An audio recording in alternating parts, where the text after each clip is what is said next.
Chers internautes, samedi dernier, l'Assemblée nationale a terminé l'examen du projet de loi Climat et Résilience. La première lecture se poursuivra prochainement au Sénat.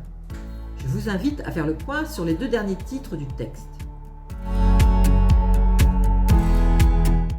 Le titre 5, Se nourrir, vise à réduire l'impact de notre modèle alimentaire et agricole sur le climat.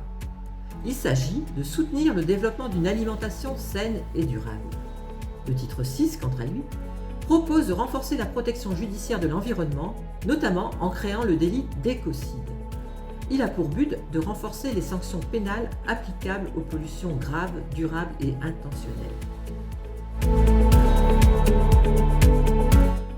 Les dispositions votées dans les titres 5 et 6 jouent un rôle central dans la protection du climat. Le secteur agricole représente presque 20% de nos émissions. Il est donc indispensable que nous agissions en faveur d'une alimentation plus durable.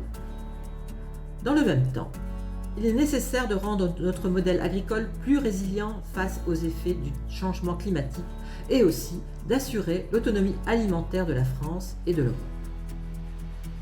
Ainsi, le projet de loi propose de renforcer la lutte contre la déforestation importée, c'est-à-dire empêcher l'importation de produits provenant de pays où l'on a abattu des arbres de forêt primaire, au profit de cultures pour l'export, exemple soja ou huile de palme, et de généraliser la proposition d'une offre végétarienne hebdomadaire dans les cantines scolaires. Ces changements dans nos habitudes alimentaires contribueront de manière importante à la réduction de nos émissions de gaz à effet de serre. Avec le groupe Modem, nous nous sommes mobilisés tout au long de l'examen du texte pour une écologie ambitieuse qui accompagne l'ensemble des acteurs concernés. À titre personnel, j'ai présenté des propositions en lien avec le commerce équitable. Le projet de loi prévoit en effet de renforcer les critères environnementaux applicables à la définition de la notion de commerce équitable. J'ai proposé d'aller plus loin en accordant une place encore plus importante à l'environnement dans cette définition. Pour mieux sensibiliser les consommateurs, je me suis mobilisée pour rendre ces évolutions plus visibles dans les termes que nous utilisons. C'est la raison pour laquelle j'ai suggéré de parler de commerce équitable et durable.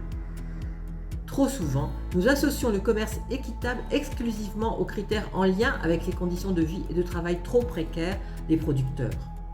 Il est donc nécessaire de signaler aux consommateurs qu'ils font des choix favorables aux progrès socio-économiques mais aussi à l'environnement lorsqu'ils achètent des produits issus du commerce équitable.